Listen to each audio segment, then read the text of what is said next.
Happy poopy time.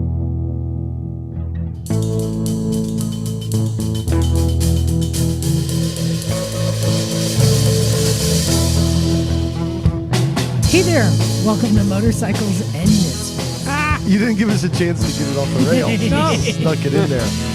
Here from Like a the Recycle wandering Garage thumb. in sunny Santa Cruz, California. Hey everyone, this is Liza, and we are fresh off the boat from our trip to Vegas. So this will be a fun one. Joining me, the good news is everyone on the trip is still here with us. We didn't lose anyone. Yes. Came pretty close, though. Came pretty I think close. people may have been broken, but Came pretty close, but everyone is here. Of course, running the board tonight, it's Stumpy John. Is it Stumpy? Is it a hot shot? Is it Pitbull? Is it cockblocker? Which one is it now, guys? I feel it's happy poopy time, John. I might run with puddles. I don't know.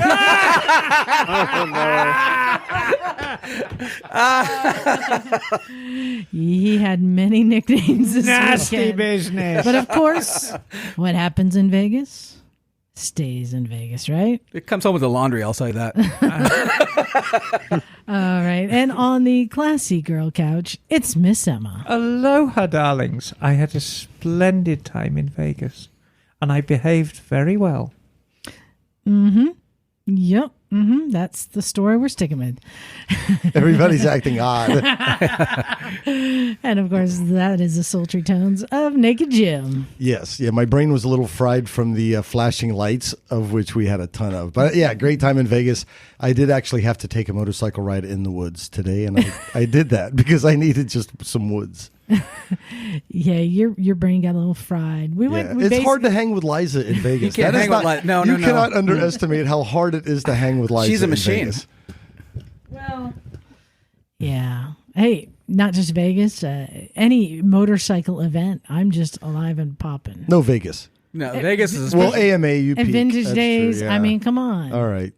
I love it. That's I true. love it. You do. I just love everything. I just ready to go, and I'll eat a lot and yeah, you did. have fun. Yeah, it was a good trip. And of course, coming to us remotely, it's Bagel. Hello, good evening. Nice shirt you're wearing there, Bagel. Oh, thank you. Oh, Quite yeah, fancy. look at that. Stylish. Yeah. Motorcycles and misfits. Do you still have the your T-shirt with me in bed with the Yamaha on it? Yes, I do. Oh, good. Oh. Oh, no. I need that coffee cup so when you pour hot water in it, doesn't the sheet go away? Yes. And all is revealed? Yes. All the bits. All the bits. all the componentry, the nuts and bolts. So let's kind of recap. Emma, where did we go? What did we do? We went to what was the name of the show again? Wow. Oh, I don't. I think it was Centerfold. What was it? No, it was it other one. was some bloody trade show. Deluxe something. What was the name of It the was show? the AIM Oh, show. the AimExpo. So the AimExpo, it's trade only, and it gives manufacturers, importers, accessory wholesalers a chance to show off a little what they do. It's not open to the public. You actually either have to be in the industry or, in our case, in the press, or Very in my sneaky. case, in the press and in the industry to go. And you just get a look around and see what's new and what's not new and who's who. And it was very nice for me to be back in that environment because I saw a lot of old faces who I hadn't run into for years. And everyone seemed quite happy to see me, which is always very nice. Why wouldn't they be? I think we all ran into people from all different places that we've met before, except for John. Was there anyone there that you knew previously? No. Or was that all new and fun and exciting for you? It was all new, fun, and exciting for me. So, to give you an idea of who was represented, most of the accessory manufacturers had at least some presence there. The notable absence, of course, were Parts Unlimited. The show was hosted by Tucker, who used to be Tucker Rocky, who now just go by Tucker after the 2018 bankruptcy. The only major Japanese manufacturer there was Suzuki. And no American. No American. Yeah. And a lot of smaller Chinese, Taiwanese importer concessionaires, whatever you want to call them. It was actually quite a good show. Very small. It was really the first show after the big COVID shutdown. So I think everyone wasn't really sure what it was going to be like and how we should behave and whether you should wear a mask or whether you shouldn't wear a mask. And it was actually a lot better than I thought it was going to be. Yeah. Yeah. And Triumph was there, we should mention, too. Yes. Oh, Triumph had a great stand. Yeah, should we say what overshadowed the AimExpo, though? Right next door? Oh, the concrete guy. Oh. We were excited about the concrete show. World of Concrete show. That looked so much fun. They had big toys and little toys and crushers and thingers. You could ride the crusher, but you had to be this tall to ride the crusher. It was almost the beginning of one of the best adult theme parks ever. You come in, oh, look, there's the concrete, the concrete realm you can go and play in. Here's the motorcycle realm. Oh, and there's the SHOT Show. Yeah. And everything else Vegas has to offer. So yeah, it was concrete guns and motorcycles at the convention center. Mm-hmm. Yeah, good crowd.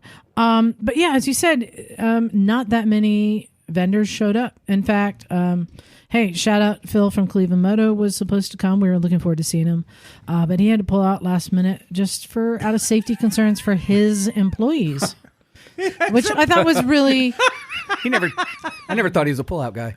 Well, I thought that was actually really respectful on his part. And this is where Phil, I think his decision was even cooler, is I saw him screwing screws into his SSR I know. for fucking snow racing or ice racing. So hats off.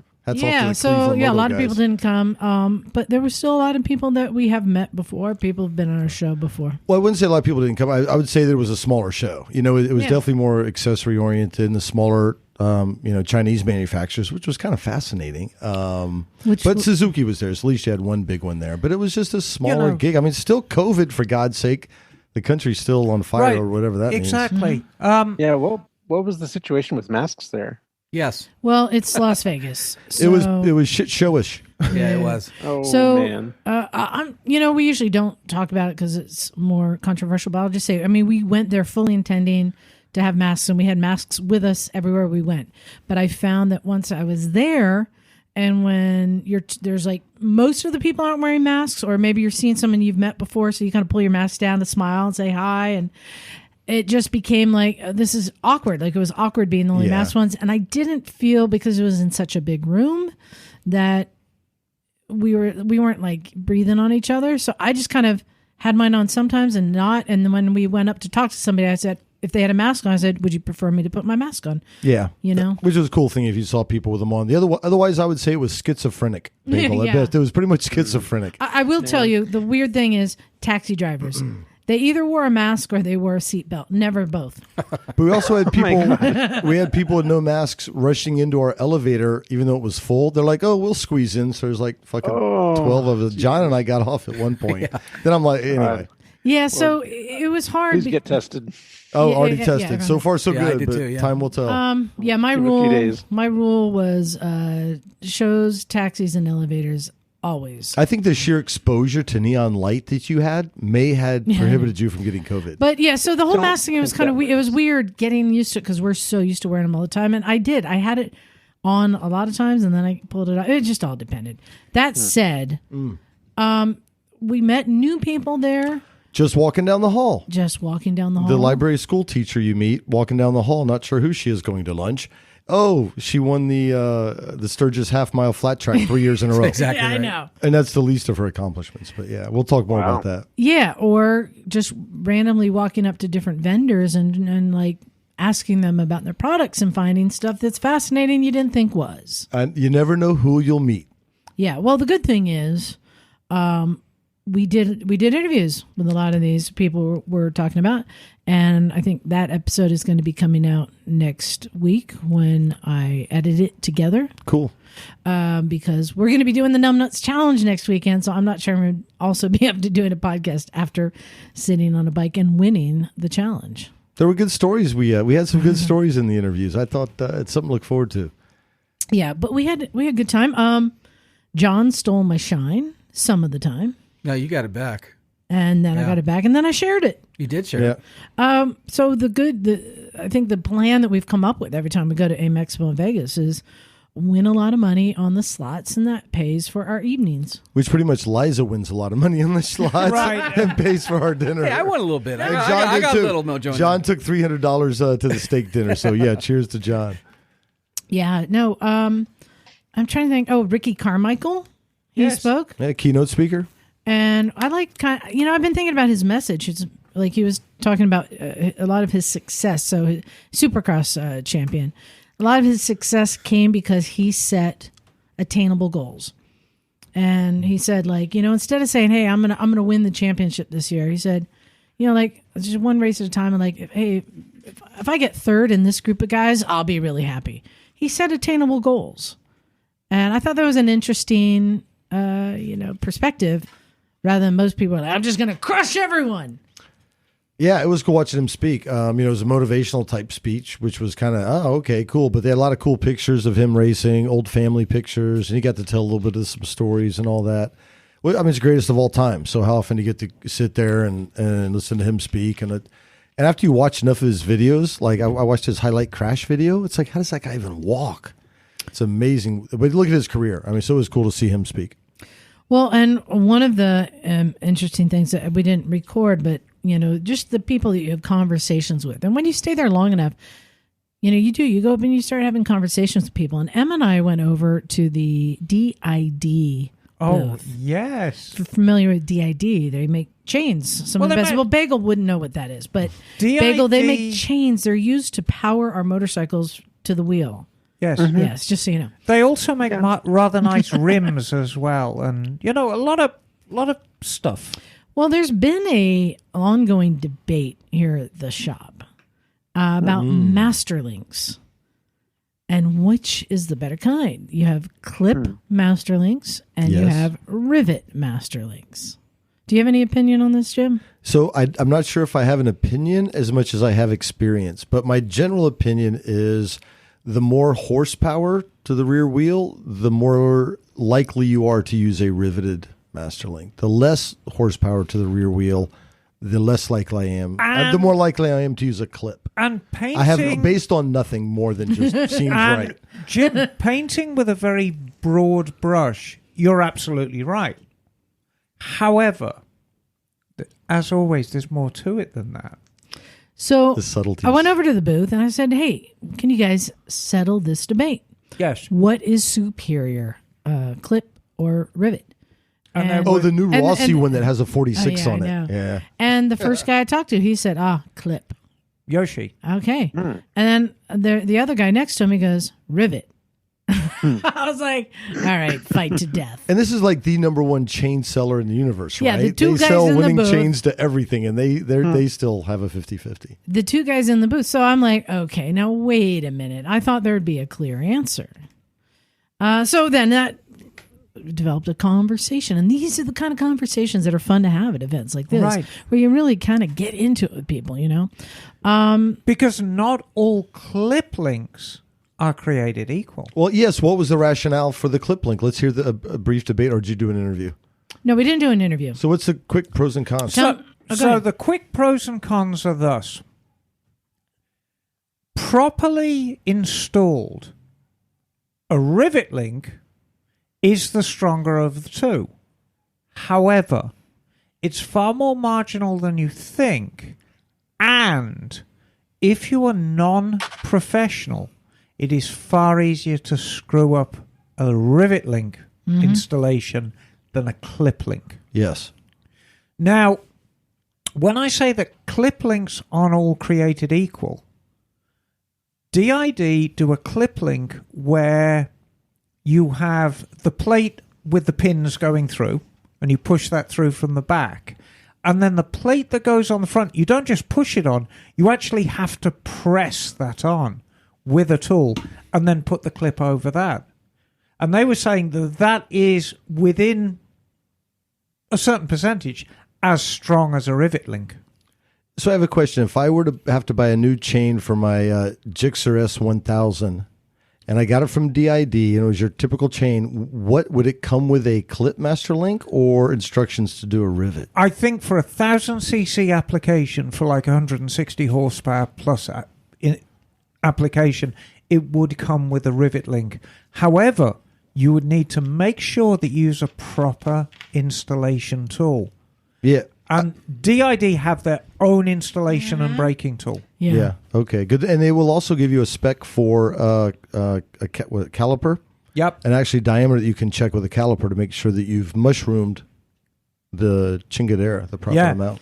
Yeah, but as Emma was saying, for just the weekend rider who doesn't really wrench much, they're more likely to not have the right tool and to not install the rivet type correctly. So the fact that the clip, I think that is going to suit many more people.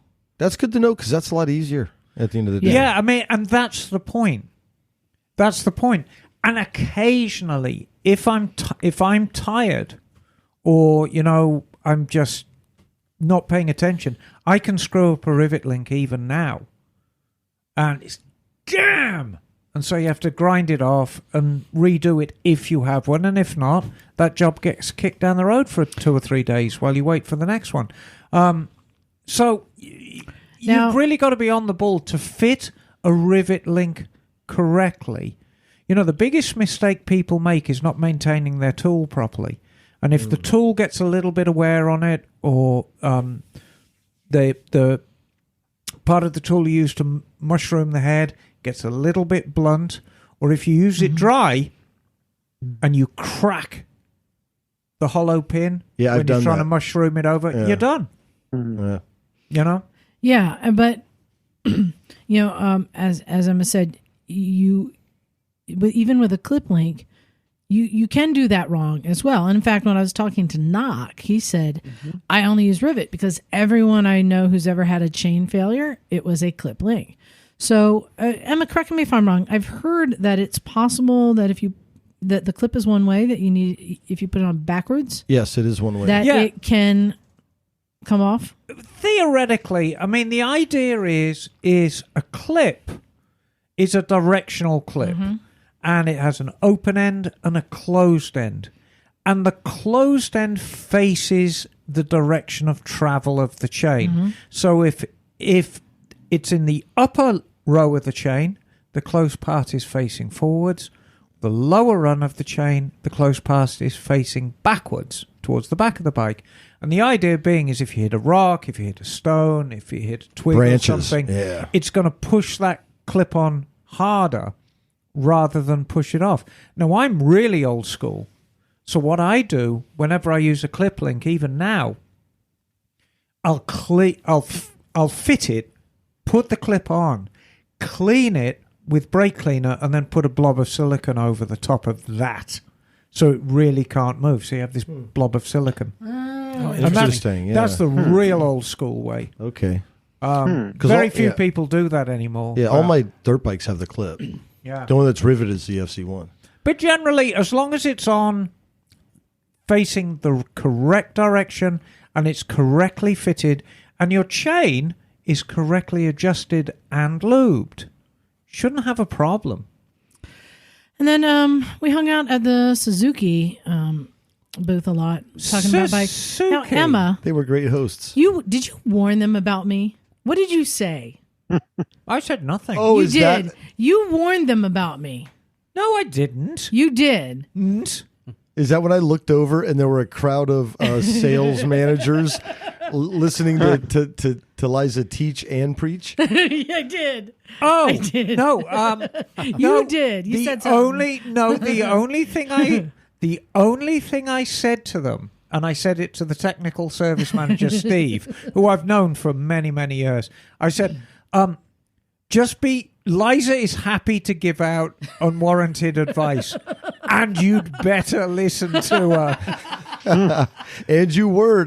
And you were telling them all about their SV. No, it was the V-Strom, wasn't it? The big 1000, V-Strom. yeah. The new V-Strom that is like the full adventure kit bike. What were you telling them I thought it was about a good-looking that bike? I said, all right, come over here. Let me show you why this isn't a real adventure bike. Well, that was our conversation because we were looking at a lot of Chinese bikes too. And in my defense, it was near the end of the show. There was hardly anyone around. Now we're just like shooting the shit, right? I'm like, I'll just wind them up a bit. Yeah. But it is true. It's something that we talk about all the time. What is a real adventure bike? What I'll say is the way it came from the factory, I would agree with you. But if you change all the little bits that we change anyway, handguard, skid plate, things like that, it's more of an adventure bike than it is out the factory. But kind of a lot of the bikes are like that. So, and I'll just say I've always said that bikes like the V-Strom and the Versys aren't adventure bikes. They're adventure-styled bikes. And this new one, I mean, it comes with all the bells and whistles. It looks like a fully kitted out with aluminum panniers and all the things. But I pulled them, I said, let me just show you what I teach people when I'm teaching people what you want in an adventure bike. And the number one thing is it has a low hugger fender. I'm like, yeah, how do the big block tires fit on a low fender? Right. It's going to get mud and everything packed in there. I mean, doesn't have any clearance. It had a 19-inch front wheel. And a 19-inch front wheel. Which makes it better for carving canyons. So, again, What are you going to be doing on it? Right. But we're just talking about, ready to... The bike. Yeah, exactly. And then I think, it had, like the handguards were plastic, but that's a common thing even on the Africa Twin. I had to put reinforcements on that. Well, the one thing, all the handguards on bikes for the most part are garbage, but it was interesting. Their mounting points, not to get down this rabbit hole, were exactly like SSR's mounting points on their handguards. Right up to the mirrors? But again, I think if we were to buy those, we're going to take them off. We're going to put aftermarket stuff on anyway. No, but for me... If it has, it's about the wheels and block tires and a tall enough fender, knowing that you're going to have mud and dirt and everything in there. Also, no bash plate, skid plate on the bike. Yes, you can add one, but, and Emma, you can tell me, on these bikes, which has the same motor as like the SV, right? Right. Well, no, I mean... roughly. Right... Sticking out of the front. What is sticking right out of the front of the engine? Oh, well, there's a variety of things, but the oil filter, of course. Oil filter sticking right out. And when I said that right there tells me this is not a real adventure bike, they're like, well, we've never had any issues with the oil filter being knocked out. I'm like, because no one's taking it onto logs and rocks. You would have to see it with an aftermarket skid plate on it because it's a street bike. Yeah, but in fairness, I mean, for you to ride that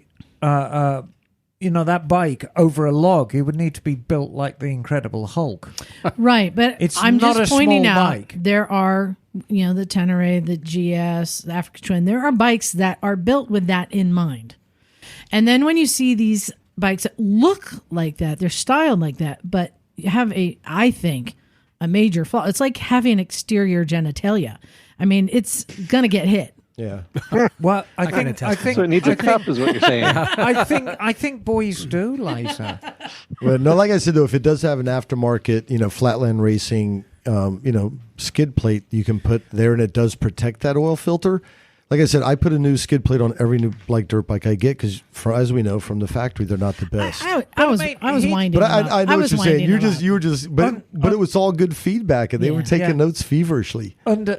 Unsolicited advice. Yeah, exactly. We're good at that. But to be fair, I think what they've done is what a lot of manufacturers do. They say, what is the major intended use of this bike? And the major intended use for most big V-Strom owners is to do long-distance touring on it. So the bike is absolutely superb for that. Yeah. And then the few that take it seriously off-road, there are a range of accessories that you can bolt on to help with its shortcomings. And that's true of any bike. Yeah. The other thing Suzuki did quite well was the Gixxer GT Sport Touring bike, and then the naked Gixxer, the S1000, I think it is. Yes, I was quite smitten with those. Bagel doesn't get to answer this question. What does GT stand for? No answering, Bagel. Gran Turismo. Well done. And it goes to the it's actually Gran. Yeah. grand. No D on the end. Hey, and I wanted to say, I was just winding them up. It's a good looking bike. Yes. But when we're putting in categories of recommending bikes, I don't think it's yet in the category. The V-Strom is not in the category with the Super 10 and all these other bikes. That's all. But really good looking bike. And if you're looking for a gravel road, fire road, commuter, carver, tourer, comfortable with all the things, good looking bike. Yeah, and the other thing it did well that the other ones did also, including the Hayabusa that we sat on, lovely, is that the way they kind of connect the technology. Really good connectivity to your Bluetooth and your phone and all that kind of shit. Really clean displays. Yeah. I think the only other thing I called bullshit on, Emma, your friend Lee, who was there. Yes. She's a really sweet person. And I was looking at the bike, and the side panniers sit kind of high. Yes. In fact, you have the rear seat, and then they sit about 3 inches higher than the rear seat.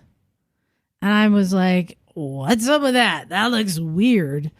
And she says, oh, we wanted to create like a cradled, rear seat to hold the passenger in. I said, I'm calling bullshit. It's because your damn pipes are too high and the panniers have to sit above the pipes. And they wanted to put big enough panniers that were worth it than smaller ones that would. Right. So I was just like, that's bullshit. No, they put up with me pretty well. No, they did. They did quite well. Emma, do you know the difference between teaching and preaching? About an hour. Liza was preaching over there. No, any other highlights for you guys? John, that was your first time there? Yeah, it was great. I really like the SSR booth because they had a whole bunch of different motorcycles I haven't seen yet, and the new line of things that are coming out. I know it's going to be in the video, but it's that was or some of the audio. But yeah, just a variety of bikes. I feel like they're taking a step forward in terms of quality. I will say, I'm very unhappy with that answer, John. Why? Your highlight should have been hanging out with us. Oh, of course it was. That goes without. Well, I guess it doesn't go without saying, does it? So there was a lot of different companies with Chinese scooters, motorcycles, e-bikes, Some and better all that, than right? others. Yeah. But there was in quite a few of these booths, I did see something that got my interest. They had little Chinese versions of like a little chopper, which are little 250cc. So I would say competing with like, a Rebel 250, right? But I thought they actually looked pretty cool. They looked more like a Sportster. Like I've always had issues with the Rebel 250 and some of these smaller GZs and everything because they look like cheap, not even like close to being a copy of a, American Iron, but just were like cheap. These bikes that they're making, they looked like I thought it was a Harley at first, like a Sportster engine or something. Do you remember? Yeah, no, that was they looked beefy and the SSR one was better than the other ones. So that was something that I was like, oh, this is kind of cool styling wise for people who are getting a learner bike cruiser. Yeah, that the ones that we recommend, but I don't think that they look very good actually. Well, I also like. I thought these looked good. I like that they also have like that little Sportster. I think it was a 250, but they also go all the way up to the 250, 300, 400, 500, and up. Now they're coming up to like 700. So they're giving a lot of variety for different CCs up throughout the range. Some of them reminded me of, if you guys are familiar with like Sucker Punch Sally. They're a company that make chopper bikes you could buy that were kind of retro, bobbery. I thought they would look kind of cool. Full size or smaller? Sucker Punch Sally? Yeah. They were a little bit smaller. Oh, okay. Well, I'd say between SSR and Benelli, there were a lot of motorcycles over there, like a broad range. Well, those dirt bikes were pretty legit too. I wish they'd have a plated one, but they were looking pretty. They were looking pretty good, and they were well kitted out with comparable to some of the other big manufacturers. Mm-hmm. So yeah, go to next week. You'll hear more about that, and then John, you're going to be doing a video, so people want to see more. It was a good time had by all. Yeah. Yeah, I got to see a bunch of people. It's always fun. I mean, my favorite stuff is just meeting people. You just meet the random. All you have to do is stop and talk to people, and next thing you know, no shortage of random people. Next thing you know, you're talking about dirt bike racing in Santa Cruz at De La Viega Golf Course like 40 years ago. So I want to talk a little bit about today. And speaking of Chinese, so you guys got to check out. So I got I got some gloves in. So, I keep ordering this stuff from China, right? So, Bagel, you can't see this, but, I love Klim gloves. Let me see if I can hold this up. Let's see. So, I love Klim gloves. Can you see that, Bagel? These are some of my personal gloves, and they just fit so well. They feel good. I love Klim gloves so much. I have almost every single one of them. I just bought them all. So I ordered from China a knockoff of the same glove. Wow. It's called slime. Slime, not Klim, right? This is the Klim Badlands, I think. And I was handing them out to people. They look identical to me. And telling people, they are pretty close. Find the fake. I gave them one of each. It's like Blade Runner. I gave them one of each. Find the fake. They're the same color. They're everything. And you know what? Quite a few people couldn't spot the fake. I told you three things right away that were fake about it. Yeah. But I believe it. They are incredibly. If I ordered them in the mail and didn't see them side by side, I would have been like, okay, these are my Klim gloves. They're that. And so, and honestly, I'm a little torn on this because on the one hand, so I think I paid $30 from AliExpress, maybe 25, right? I think it's worth it. I think the glove is a $30 glove all day. This is probably one of my first bang bong buys that I think might be okay, because these gloves look like they would survive a crash, right? And usually, if you're on the street, you're going to get kind of one crash out of a glove. They look like they would hold up. I think where it may not be hold up is over time, and that's hard to say. Yeah, but not to be a Debbie Downer here, but they are stealing a copyright from an American company. Oh yeah, no, that's a whole nother legitimate issue. So. On the one hand, for people who can't afford $130 gloves or whatever I paid for them, can you look up Badlands, Klim Badlands? See, I think it's Badlands. I don't know. Then this is a good alternative. But on the other hand, yes, I like Klim. We went to their headquarters in Rigby, Idaho. They make good products, so I know that it is bad that there's a product out there that is a fake. It's an exact copy. But here's the thing.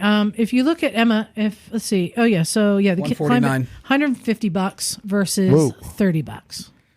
So Emma, if you look on the heel pad on these gloves, that was the major difference I noticed. So the heel pad, Jim, what's the major function of the heel pad? Well, when you go skidding down the road, you exactly. you keep some skin on your palm, hopefully. Mm-hmm. One of them feels like it has a thick, hardened. It's not quite a leather. It's almost like I don't know what this material is, but it feels like an industrial material. There's something very dense in there to give it a thicker heel.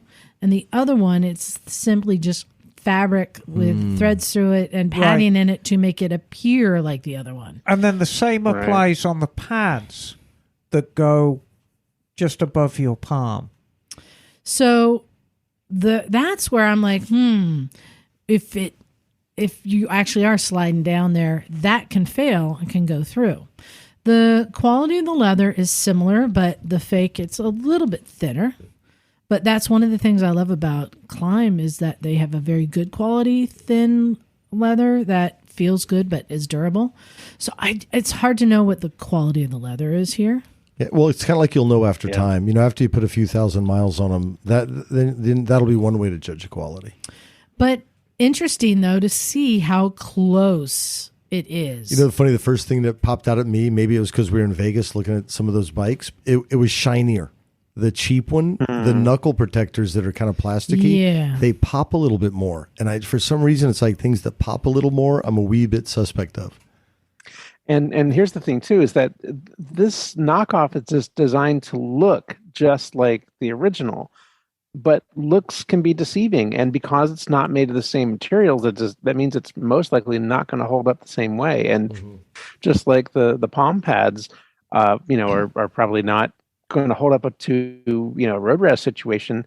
The rest of the glove very well could fail under other stress as well.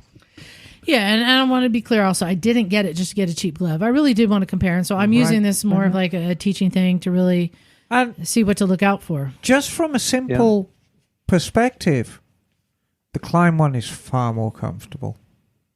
Oh, When you got put 'em on your when hands. you I put couldn't on put 'em when on. you put on the knockoff, you're aware that Well- there's kind of sharper stitching inside. Well, in all fairness, the Klim one is my glove that I have worn many times, so it's worn in. Yeah, Oh, but okay. it That's a little feels different. it actually feels very different. How does it feel? Usually the hard plastic, when you like are squeezing a clutch lever or brake lever, the hard plastic across your knuckles can sometimes. No, dig in. this is No, this is comfortable. Yeah, it's comfy. Cool. but they don't feel the same. Yeah. And it has all the same accessories on the left finger. It has the little squeegee that they put on blade. Klim gloves. Yeah. Yeah. But you noticed a difference in those, like the the density of the rubber or something. Yeah, slightly different. Yeah. But they're exact copies. The only other difference is the Klim one, which it says designed in Rigby, Idaho, but it says manufactured in Vietnam, and the fake one says manufactured in China. So does that mean Vietnam makes better gloves, or does it mean that they have better quality control Klim? I wonder if they send a lot more Cut back. out the middleman. Yeah, well, I guess they're picking the materials, they're overseeing it, and making sure it's up to their specs, and this other one isn't. But anyway, interesting comparison. So I guess I'll just ask you guys, now that you've seen the fake for $30, is this a thumbs up or a thumbs down for somebody? Depends on the person. Thumbs down. Man. I think we should protect American IP. I just do. Yeah, I'm going to say it's a thumbs down because it's not something that you can rely on when you need it the most. Yeah.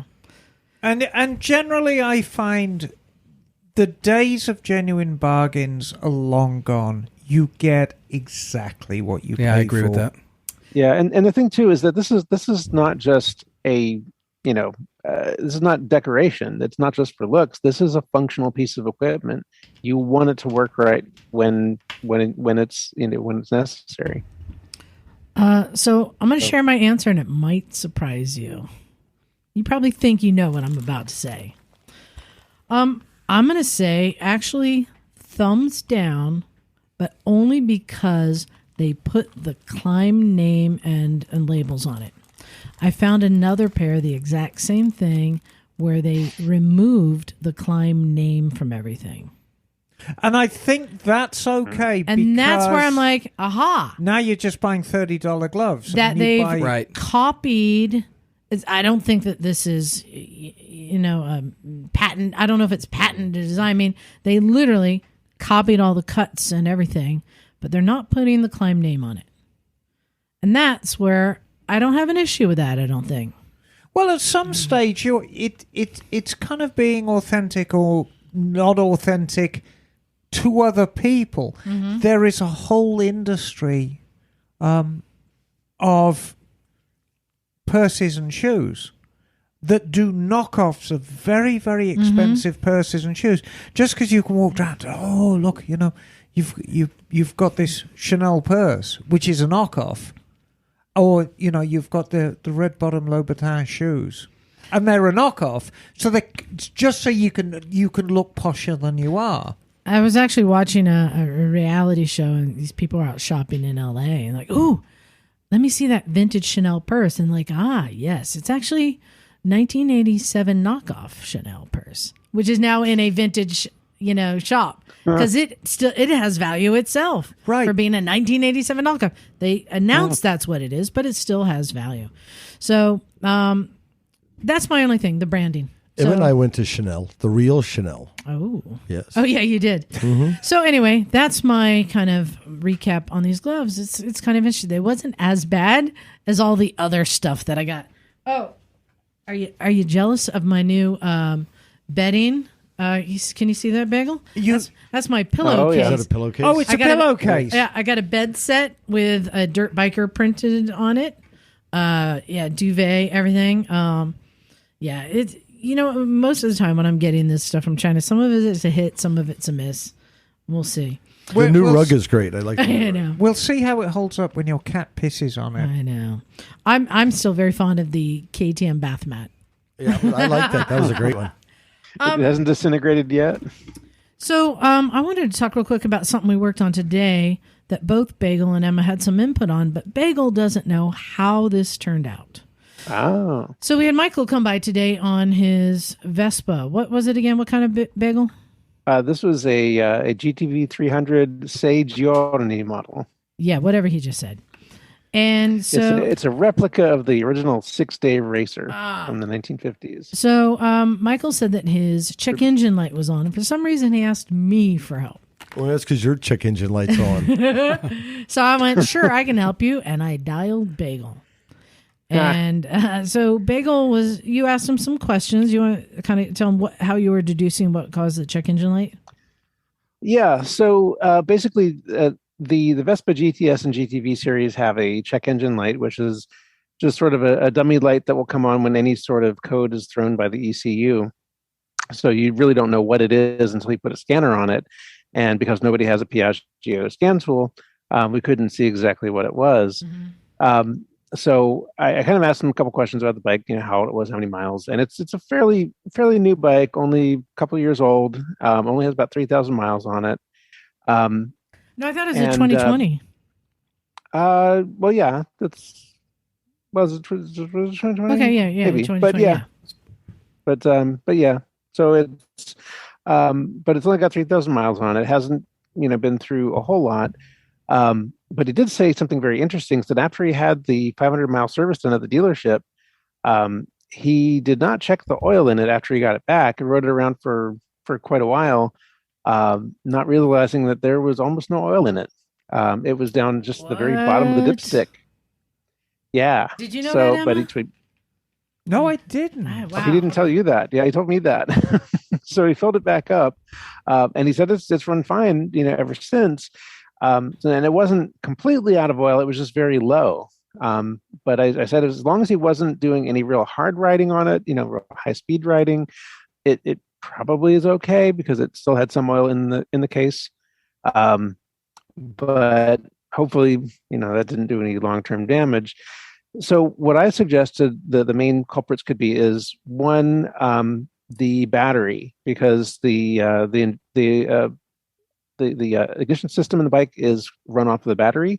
So when the voltage drops, that can throw a code onto from the ECU because it doesn't have enough voltage to run the ignition system, and it will work at a low voltage condition for a while before it completely dies. So it can throw a code at first with the check engine light before the bike will start cutting out.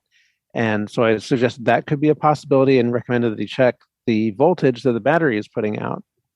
Other than that, I suggested easy fixes could be a loose spark plug cap or cable, because if those come off or come loose, that can cause a weak spark condition, which will be detected by the lambda sensor. And so I said, check those things and see if that gets you reveal something, and if not, then maybe try to put a scanner on it and see what code is reading, and that might point you in the right direction. All right, so I'm going to give you an update, Bagel. Okay. So he checked the battery; it had 12.6 volts in it, and he checked the spark plug. Everything was tight and good. Okay, but 12.6 is a little low for the battery, isn't it? I don't think, no. 12.6 No, good. with it not running, Bagel. So now I'm going to tell you, Bagel, that Emma fixed it. Oh, okay. So Emma came up with a whole nother plan of attack. Emma, you want to say what you came up with? Well, I've got some history with these bikes and check engine lights and overcharging. And yeah, Jim, you don't know this. I was fascinated by this. So the first thing we did was we checked the voltage in the battery. Then we connected a voltmeter to the battery and revved it. And I've seen them in the past that they're like 12.6 at idle, and they go up to about 16 volts, and of course, the engine light comes straight on because it wasn't. It was on the high side of normal. It was 14.6, but it was okay. 14.6. It's a tenth of a volt higher than I'd like it to be, but. So is that a bad voltage regulator or what? Yes. Yes. Mhm. Yes. Is that a recall, or is this just? Oh, there's a lot recalled under that. And funnily Hmm. enough, there was a recall on Multistradas because they both had Magneti Marelli voltage regulators, which were Yeah. terrible. And they put, I think it was Nippon Denso or Kokusan was the replacement. And it was a lot more stable. But anyway, that was good. So what I did a hard reset on the battery. So what I did was I pulled the positive cable off the battery, and then I touched the empty positive cable to the negative and emptied out all the diodes. Yeah, now Jim's going, what? Exactly. I'm listening going, All the wait, what? emptied all the capacitors in the system. Can you do that for any bike? Well, if it's got capacitors in it, yeah. Do our bikes have capacitors? Yes. Do I have a flux capacitor? Just make sure nothing is connected to the positive terminal of the battery when you do this. That's the key. You have to actually take. Can you say that again? off. Say that again. I told you to pay Disconnect attention. So everything from the positive terminal. So basically, you take the positive terminal off and you make sure, because you will set your bike on fire if you don't do this right. You take everything off the positive cable of the battery, and if necessary, put a little cap on the terminal of the battery so you can't touch it. And then what you do is you take that empty cable, and if it's got enough slack in it, just pull it across and touch it on the negative. If you can't, just make a little jump wire and touch it on the negative. And what it does, if there are any capacitors in the system, and most bikes with an ECU have a capacitor either within the ECU or within one of the systems, and all the capacitor is it's something that holds on to current. And when you touch that empty positive cable on the negative, it empties all the capacitors. Like a sink? Yeah, almost. Just think of it as a zit, and by touching the positive, you're squeezing the zit. So, and so you empty. Oh my god! You empty everything, and that's called a hard reset. And then we put the positive cable back on the battery, cycled it a couple of times, which is off on start, off on start. Check engine light, went straight out. So wow, there's a top See, tip. I thought you'd like There's that. a and I top said tip. to Nice. Michael, if it comes back on again, give me a call. Will it work on Liza's Pilot? Yes. Wait, what? Will that work Well, on a your hard Pilot? reset, but I did bring my scan tool, and I still haven't Yeah. scanned your car, so we're gonna. I have it in the kitchen. Yeah. So that just got me, like going, wait, what, who can, I didn't know about this thing. I thought this was a good top tip Yeah. but I also, you know what? I don't think I don't, Capacitor I don't draining. think. hold on. I don't have a single bike that has a check engine light, do I? Does Africa Twin have it? Yes. Your KTM should have it too. My KTM has a check engine light? Yes. Anything with an ECU will have a check engine light, right? Theoretically. Oh, Yeah. it's never come up. Good. Well, okay. Ugh. You've been lucky so far. Anyway, I thought that was fascinating how you fix that bike. Yeah. Jim, you're giving me the answer. That is a hard reset. Do you need to go? I'm gonna skedoodle. Yeah, I got to drink some electrolytes after the weekend. And I just want to publicly say, Jim, you're a wonderful travelling companion. Oh, And you are a very, very good motel room companion too. I thought we roomied great together, and there's no one I would like to prance about the Bellagio with other than you. And we did underwear dancing as well. Oh, I know they caught us too. Thank Yeah, God they didn't caught come in us sooner. under underwear dancing Oh, no. to the Detroit Cobras. It was a That's highlight right, of the trip for Detroit me. Cobras. Yeah. All right. So cheers. Yeah. All right. Cool. Okay, Jimmy. Cool. You do. Emma, I thought we talked for a few minutes about you sold a bike today. Yeah, I sold a bike today, and we're not going to talk about numbers because numbers are always. That's not really what selling a bike's all about. It's about who buys what and why they buy it. And so, the XS11, if you remember right, we talked about this last week. Was it last week? Mm-hmm. One owner bike. owned by an older gentleman who bought it brand new in 1979. Lovely old thing. And we differed on the direction for the bike because it was covered in fairing and saddlebags and crash bars, and I took all that off. And You heathen. And I was very careful to source the OEM stuff. So I got OEM headlight ears, OEM headlight bucket, OEM reflectors, the whole 9 yards to turn it back to original naked. And I think it came out very well.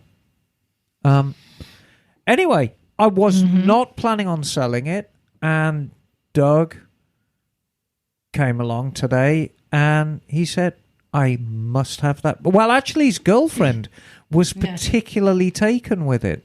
And she said, I must get Doug to buy that bike. And so we put a deal together where he's getting a great deal, I'm getting a good deal, and he's going to get a bike that's big and comfortable for two people. I feel he just bought it for the naked ride. He doesn't. He doesn't have a 2-up bike. Not really. Because he's always like, can I borrow a bike? I want to take Well, the some for a first ride." thing Doug tends to do with his bikes is he cuts the subframe off the back and turns it into a one-seater. So, but no, I mean, it's a very, very nice, all-original bike. And, you know, I sincerely hope Doug doesn't start chopping it up and turning it into a cafe racer, because I think it deserves better. But I tell you what, I went through the carburation, I put new intake boots on it, and that thing is not short of power. It runs like, oh my God. You didn't ride it, Liza. The thing pulls like a train. They're great. And it stops like a train. Yeah, I mean, it's typical.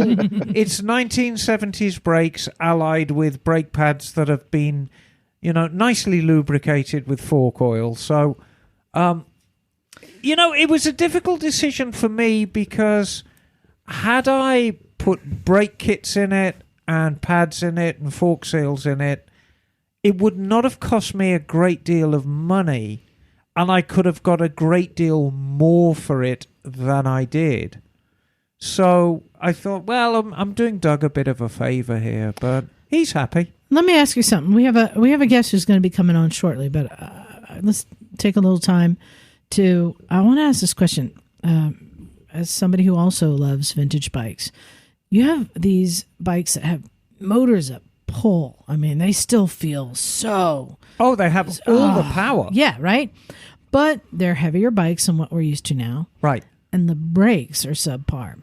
I would say, in fact, the biggest fault with vintage bikes isn't the power, it's the braking. Well, it's a bit of everything. It's braking, handling. And even on this bike, it's a 3 rotors, 2 in the front, 1 in the back. Right. But they're single piston brakes with the stainless steel dinner plates. with the not braided lines. Yes. And, you know, these giant master cylinders. So for somebody who has a vintage bike, what's the best way to upgrade the brakes? Well, I mean, there's a variety of ways that you can do it. Some are cheaper than others. If you've got a little bit of financial clout, you can actually replace. EBC does rotors for a lot of vintage bikes, and they're made out of modern material.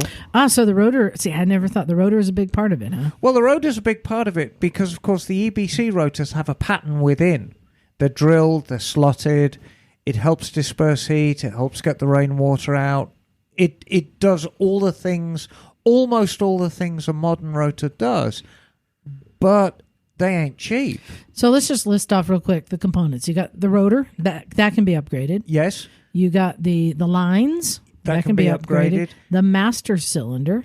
Well, the master cylinder, without getting into replacing master cylinder and calipers, you just want to make sure that everything is working exactly as it should. So master cylinder and caliper. Yes. And then the brake shoes. The brake pads. And use a nice modern material. So what would you say, in order, what are the things that you should upgrade to improve the braking on an old bike? Well, if the brakes work okay, putting a set of lines on is going to improve it hugely.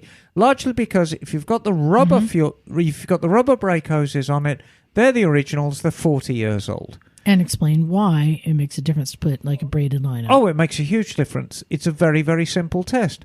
Grab your brake line tight. Squeeze it like you're squeezing a sausage. And I don't squeeze my sausages. you should. I do. Yes, I know you do, John. We heard you from next door. Anyway, squeeze your brake lines as tight as you can and then pull on the front brake hard. And you will actually feel the brake line swelling underneath your hand. Yeah, so a lot of the pressure that you're applying is just going It's just going moving into the brake line expansion. out. Right, Yeah. and you think how long these brake lines are on the XS11 has got 3 brake lines on the front, each nearly a couple of feet long, So you've got 6 feet of brake line that's swelling before it even starts pushing the pistons out. When you put stainless lines on, all of that goes away. All the force from the master cylinder gets transferred into force in the piston.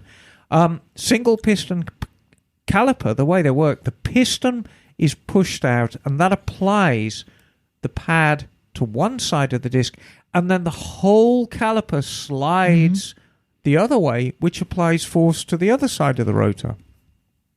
So you need to make sure that the pins can move freely, that the piston can move freely, that everything's clean in there, and it's not got shitty fork oil sodden brake pads. Oh, you know what? The other thing we didn't say? The fluid. Well, that's the which obvious. is probably the first thing you Well, want we've to do. talked so much about brake fluid in the past, but we'll reiterate brake fluid. If it is clear or if it looks like nice wee-wee, it's good. If it looks like beef soup or if it looks like wee-wee and you've got an STD, it's bad. It's as Go see the simple as doctor. that. Yeah, see your doctor, see your motorcycle doctor, and see your local doctor immediately. So clear or wee-wee coloured, very good. It won't look like that. It's going to look like beef soup with crystals in it. And you need to clear all of that nonsense out and get some fresh fluid through, preferably with stainless lines. I mean, the thing is with these bikes, you can spend an absolute fortune on them, but you end up with a very, very cool bike. So the choice is yours. Yeah, it's just so much of motorcycling is about the power, making it faster, and this and that. The braking is huge. And it's I a think massive part of it. It's probably the biggest danger factor on riding a big bike like this is being able to stop. One of the first bikes that I owned that I really felt the braking was decent on it, as laughable as it is now, was my GSX 1100. And that was a single piston caliper, but it had slotted discs, and I upgraded with stainless lines. And this was back in the late 70s, early 80s. And that thing actually stopped. But I was very, very careful about what brake pads I put in it. Bagel, excuse me for being ignorant on this. Are most of the scooters now hydraulic, or are they still using drums and shoes? What are they using? These days, I think most scooters are hydraulic. Yeah, disc With- front with- and rear, yes. Okay. I mean, there might be some very cheap 50cc bikes that still use cable brakes, maybe for the rear at least, but those are going to be the outliers, I think. And Emma, that's something that surprises me. There are still new bikes coming out of the factory that have, shoes on the back. And they're perfectly They adequate. have drum brakes. But they're still making them. They're perfectly adequate.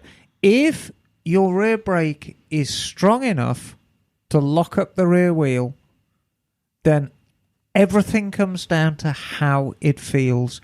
And a well set up drum on the rear is equal to any disc. The one thing it can't do is dispel heat as well as a disc. So it is a little more prone to overheating. Do you think that there's a big difference between a single piston, double or triple piston? I mean, there can be. At the end of the day, you're just hauling down one disc. I mean, they go up to what, like 6 piston? Yeah, I mean, Yeah. a 6-piston caliper, they are amazingly powerful, but they can feel a little bit wooden. And you get to a level of complexity that if everything's working well, it's a wonderful thing.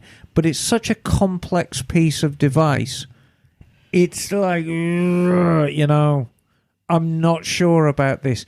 The default right now seems to be twin piston calipers with sliding twin piston calipers on the entry level bikes, and then monoblocks with quad pistons on the big stuff, and it works really, really well.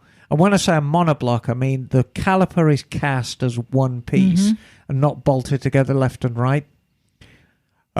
So there's very little distortion in it. And they seem to work superbly. I will say on a lot of my older bikes, I have replaced the master cylinder because I think they just get like pipes in a house. They get kind of just can get gummed up and restricted a little bit, and you don't realize it.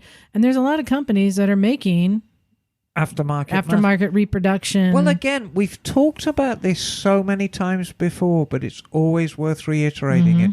Brake fluid is hygroscopic. It will take any moisture that is around in the air, and it's attracted to it.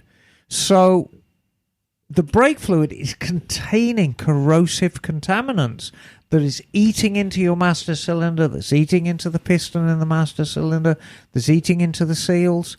By nature, the brake fluid's saying, you know, come to me, I love you.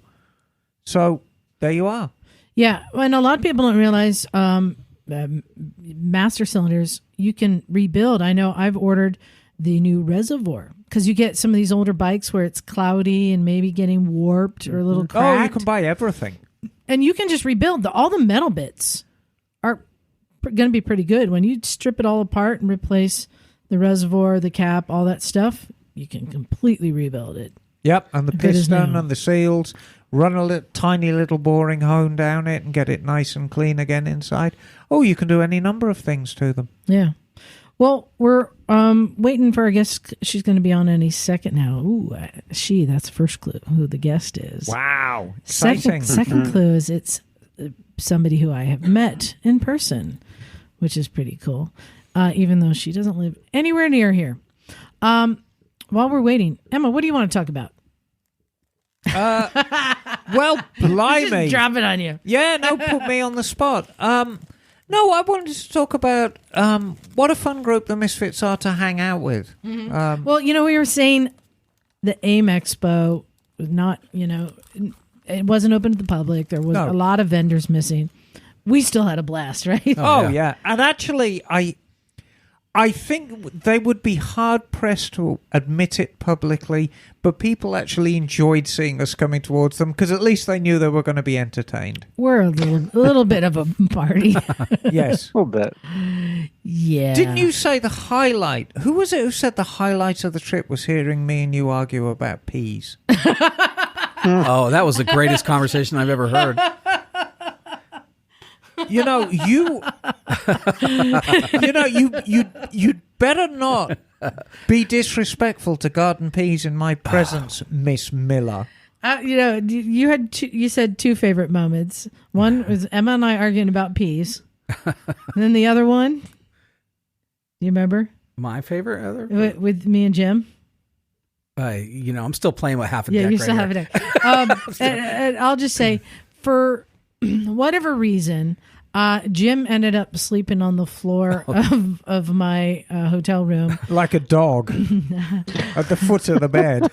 And I will say that Jim is the little brother that I always wished I had. And there are sometimes we just get into giggle I mean, they just fits. giggled for like a half an hour. It was so funny. It's like 2-3 o'clock in the morning, and we're just like giggling and having fun. And so I called Haley Bell, the only person who was up at that time. And we were just giggling in a dark room, talking on the phone, and she thought it was hysterical. No, we we had fun, but we definitely had a party. Oh, we need to do a shout out to one of our new friends, Gomi. Gomi, he's the man. Gomi from National Cycle. So, Bagel, yeah, I interviewed Gomi about windshields. But we were talking to him. His name is Paul Gomez. But he said, so he's from Santa Cruz. Oh, He grew up in Santa Cruz, went to Harbor High and everything. And he said that he was Corbin employee number 2. wow. And so Mike Corbin gave him the nickname of Gomi. And Cool. yeah, he was a really cool guy. Shout out to Gomi. Just another one of the great people that we met there. But now it's time to introduce our special guest. And I'm so excited about this. This is someone I've been waiting a long time. Was she smiling? That's good. Yes, exactly. So, and this is somebody also that people have said, hey, you really need to get this person on there on your show. Well, we finally made it happen. And partly because on my last trip to Pakistan, I got to meet her in person. You're probably wondering who it is. Who is it? It's Rosie Gabrielle. Hey, Rosie, how are you? Hey, Rosie. Hi. Hey. Hi, how are you? Hey, so you've got Good. Emma and Stumpy Hello, John and Bagel Hi. here Hi, guys. with Hello. us. How you doing? And you look like you are in the nice, warm tundra of Canada. Very cozy. Yeah, I've got heating. It's so exciting. Oh my gosh. There's the small things that you take for granted in life, and I'm just so grateful.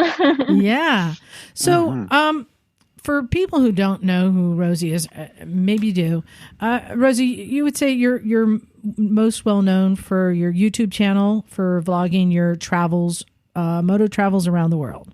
Is that how you sum it up? I guess so. Yeah. Let's get into how you started that, because I don't think you weren't were you a rider at home, or did it start with traveling first? It started with traveling first. My Yeah. very first solo motorcycle journey, I was 19 and I went across Southeast Asia. So I did about 12,000 kilometers by myself then. But that was way back in the day. So, and that's one of the first things that's kind of exceptional about Rosie. You are a solo traveler, which is not easy. So, how long ago was that first trip across Asia? Was that 17 years. yeah, yeah, that was a long time ago. And what were you riding? Back in the day. Back in the day. What were you riding? Yeah, well, I had never ridden 2 wheels up until that point. And so I went to Southeast Asia.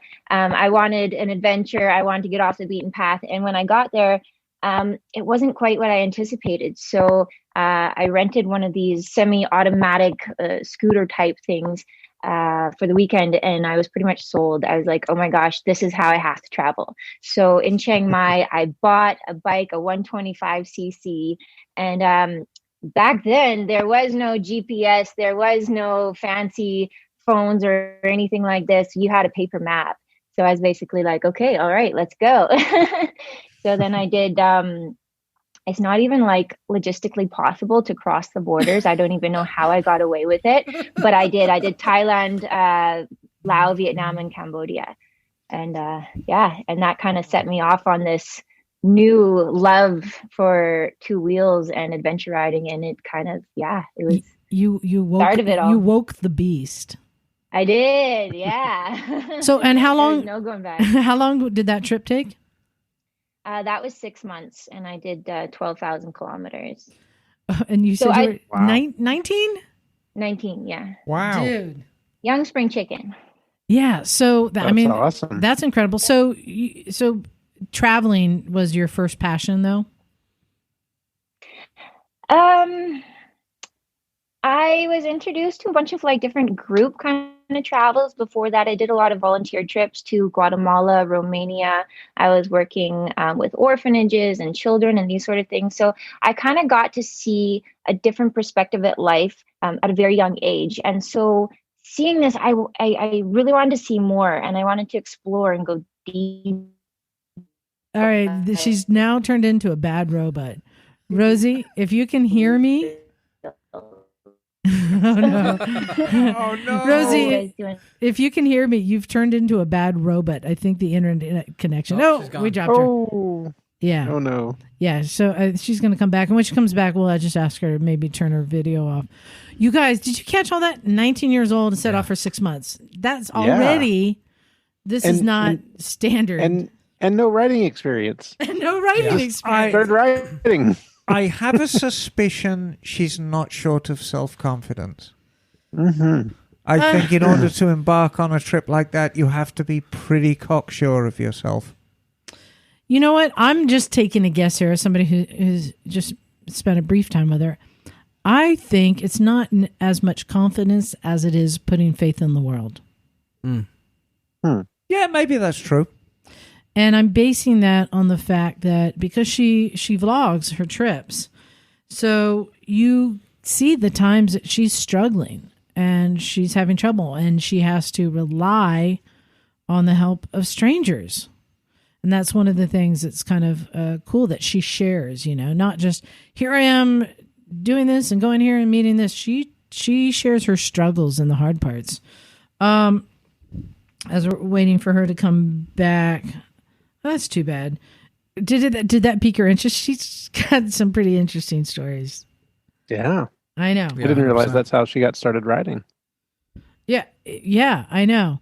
And so I'll share. Yeah, so when I met her, and we'll just kind of skip ahead because this is kind of my personal connection to her. When I was doing my first Chickistan trip, 2017, I think. Yeah. Mm-hmm. No, 2019. Yeah. No, whenever. No? 2017. She had never been to Pakistan and she was looking for another adventure. And we had kind of reached out to one another. But it didn't work out for her coming on the trip, partly because she's used to being a solo traveler. And I think she was really just looking for somebody to kind of give her advice, not to come on a group tour kind of thing. So she passed on it, but she did find her way there eventually. And she ended up meeting somebody and falling in love and moving there. Wow. Yeah, I know. Love conquers all. Oh, but let's see if we can get it from her herself. She's coming back in. Let's have a look. All right. Oh, you're back. Oh, sorry about that, guys. That's all right. Yeah, your interconnection was given out, so I've been filling in some of the blanks. Yeah, that's true. If it goes bad again, we'll just have you turn off your video, and maybe that'll make it easier. Okay, yeah. So, all right. So you did this Southeast Asia 6 months. You went back home to Canada? Yeah, I went back home to Canada, bought my first big girl bike. What was it? 1983 Honda Shadow, and that's still like my daily rider these days. Like I've had it for 16 years now, and I've had to clean the carb, and that's about it. Nice. Old is gold. Nice. Now, when you return from a trip like that, it's like you've tasted the blood. You want more fresh meat, right? Is that hard coming back? It is. It's kind of like reverse culture shock. And then you're like, oh, life is so boring. I need to go out and adventure again. So what you must have been planning right away. What did you plan next? Well, I actually needed money first because after that big of a trip, I had nothing left. So I was 20 years old and I was like, okay, I need money. And someone's like, hey, you're a really good singer. I was like, oh, and they're like, you should do something with it. I was like, never thought about that. Okay. So I applied to a band, and next thing I know, I'm shipped off to Oman to perform in this high caliber 5-star band in the Middle East. Wow. Like you do, right? Yeah. Needed some money, don't want a job at McDonald's, so I'm going to be in a band. Why not? So that was, I went off to the Middle East, and that was my first introduction over there at 20. Okay, I didn't know about that. Wow. So now you're traveling in a band. Yeah. And how long did you do that for?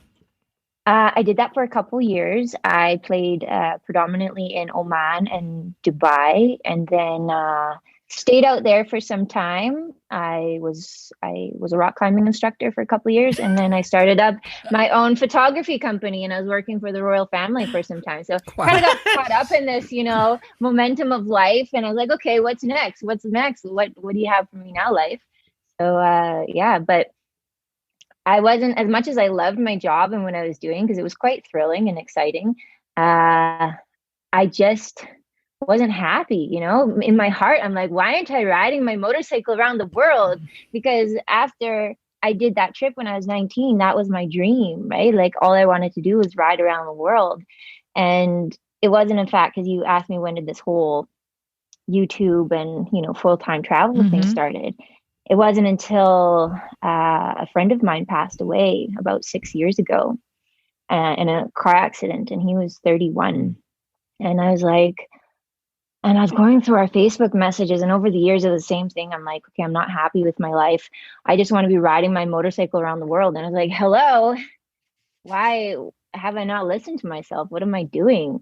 And I realized, like, in that moment, like, life is so precious and it's so short. And have I done everything I wanted to do in my life up until now? Like, if I died tomorrow, am I happy? I was like, hell no, like, I'm not living life. So it was a bit of you can say a big decision, because at that moment, I was kind of rock bottom in my life. And it was like, I could stay at home and be depressed and do nothing, or I can, like, push myself and try to go out there. And but I also had chronic illness that I was faced up against, and a lot of pain.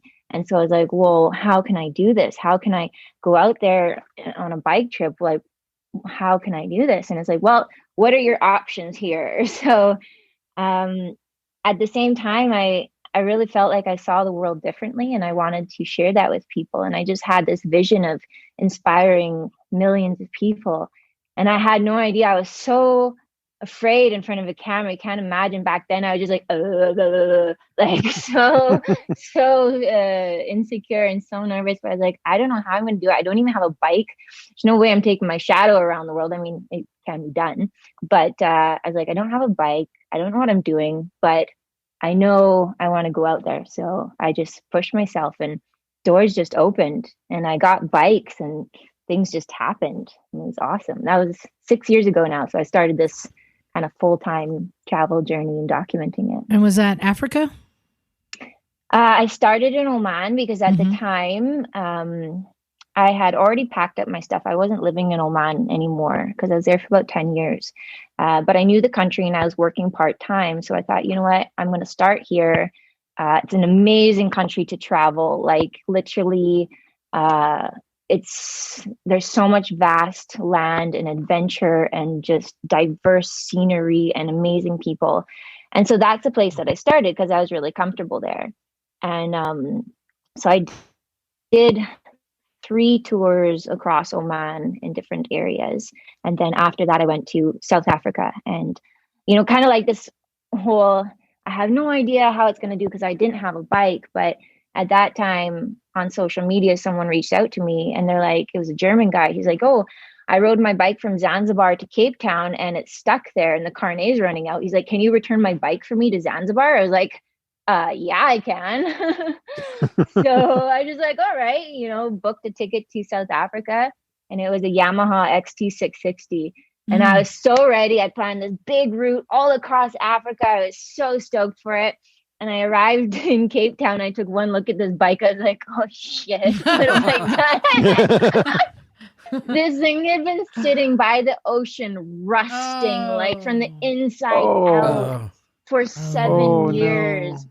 Oh, yeah. So I was like, does this thing run? And I already had sponsors and everything. And I was like, how am I going to do this?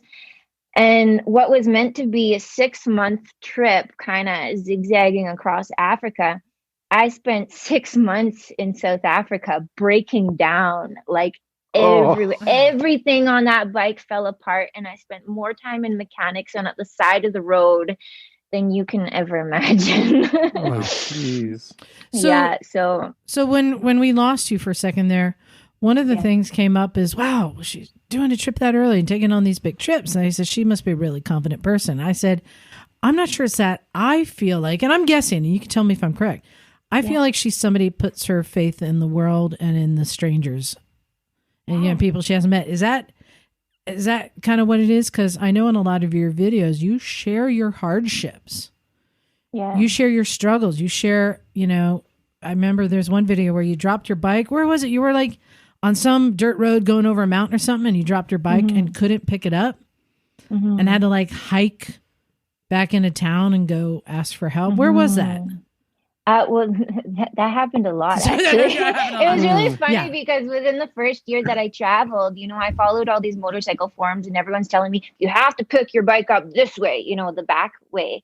And I have a compressed disc in my back and that does not work for my body. But I was like, religiously following these people, like, okay, that's what you have to do. So I never tried my own way. So when the bike would fall, I could not physically pick it up without harming myself. So I would always, in the first tour I did was on a KLR 650 and I could not touch the ground. So every time I went to, if I stopped or if I hesitated, I put my foot down, I'd slip and just, slowly tip the bike over. So then I always needed help. And it was funny because it wasn't until like a year later, I'm like, you know what, I'm going to try and do it my own way. And I leant down and I just picked it up by the handlebar and it went whoop. I was like, oh, well, I could have done that the whole time. But in saying that, these experiences when my bike would fall and I needed to rely on strangers and have this trust, I had some of the most beautiful experiences and encounters and cultural interactions that maybe if I was just blasting through the pace on my own, time, then I never would have had these beautiful encounters. And like you said, Liza, it's like, I get that question often is, oh, aren't you afraid as a solo female? Yeah. And it's like, actually, I'm not, because it's like, whatever's going to happen is going to happen at any given time. And we have no control over that. And the more fear that I hold, that's going to stop me or to affect my journey. And if I just kind of allow things to unfold and happen, then it's kind of like, that's part of the adventure. That is the adventure. The adventure isn't the destination. It's these experiences you have along the way. And in my experience, especially with people, it's like the energy you put out is what you receive. So if you give love and, you're treating everyone as an equal, like when you open your heart up to that, like what you receive is, this is the most beautiful part of traveling. One of the most beautiful traveling is this. Yeah. And I think that's one of the things that kind of sets apart your journey in video is the highs and lows that you share, which are pretty extreme highs and lows. You kind of just share it all, right? So let's see, you did South Africa and then where'd you go? Did you go back home? Yeah. So at the end of the 6 months, my bike actually blew up in Johannesburg. As I was entering the city, I see this welcome to Johannesburg, and my engine just went. I was like, whoa! No. Talk about a phenomenal ending. I was like, okay, if I was actually like South Africa is pretty, like they have resources there. If I was actually in the heart of Africa any further, I would have probably been really screwed if I attempted that. So I was like, okay, bike's dead. I'll take it. But I did get to cross Lesotho as well before that, so that was awesome. But yeah, no, after that, I kind of left it up to the universe to decide. I'm not a very good decision maker, so I was just like, okay, give me a sign. Where am I going next? Am I off to South America? Am I going to tour the Middle East? Am I going back to Africa? What's happening here? And that's when I got an invitation to go to Pakistan. Yeah, and prior to that is when we'd first kind of met on social media and kind of been talking because you were interested in going to Pakistan. Yeah. And I was doing a tour, but you're like, well, I'm not really a group tour kind of person. I'm a solo traveler. I get it now, especially after watching a lot of your videos. But you're not as open to the whatever's going to happen if you're in a group. You're on an agenda, So. But I travel very slowly, so the group thing is very intimidating to me to be on like a regimented schedule. I'm like, oh no, I have to take my time. So you made it to Pakistan, and tell the story of how you met Adil. Yeah, this is awesome. So should we say who Adil is to you right now? Adil's my husband. Yes, it is. Love of my life. And he is a handsome man. Yes, I'm very lucky. No, it's funny how that all happened, really, because I got invited on this. It was a group tour, actually. It was like a 1 week social media thing. I was like, oh, I don't really do group tours, but if you're paying for my visa and my flight, I was like, okay, I can suck it up. I was like, so long as I can do whatever I want when you guys leave. They're like, sure, why not? And so at the time, obviously I did motorcycle travel, and I was like, okay, Pakistan, I'm ready for this. I'm going to ride a bike across the whole country. And maybe you can call it a bit naive. I'd like to call it just blissfully ignorant. I didn't really know the logistics about crossing the country. I didn't know if it was possible. I didn't know about security. I didn't know about any of this. And I really don't follow media or, current events or what's happening. But I was just like, I'm going to do it. So I reached out to a girl that I follow on social media who you met, Zenith Irfan. She's a Pakistani biker, female. And so I was like, hey, Zenith, do you know anyone in the traveling community who's a biker and who knows the country through and through, who can tell me the logistics, tell me where to go, everything I need to know, and who can help me with a sponsored bike? And she gave me the number of Adil, who is my now husband. And so when I first met him, it was, nothing out of the ordinary, but he was my very first contact. And of course, well, nothing out of the ordinary. There was a connection there, but he's an amazing traveler. And since he was about 15, he's been traveling the whole country by foot, by hitchhike, by bike, by every means. So he really knows the country. And so he set me off on the adventure. He told me where to go. And so it was almost 11 months. I spent crossing. I did 5,000 kilometers across the south and 6,000 kilometers across the north. And it was a life-changing experience. It was amazing. Yeah, as you know, I've been there a few times. Bagel has been there. They rode vintage Vespas up to Kunjarab. Wow, amazing. Yeah. And John is going to be there in June for his first time. Wow, John, come say hello in Hunza. Oh, I totally will. Well, yeah, for sure. Yeah. He's going to be with Moyne, so you probably are going to meet John. Cool. And so at least Bagel knows, this is not an easy task traveling around, especially alone in Pakistan. I'm curious, did it meet your expectations? Oh, more. Absolutely. I try not to have expectations when I travel, and I don't really do any research. I don't even look at pictures, because I just I want to go and I want to experience. I don't want someone else's experience and them telling me how it's going to be. I want to experience it by myself. So what was really interesting, especially in the South, is that because of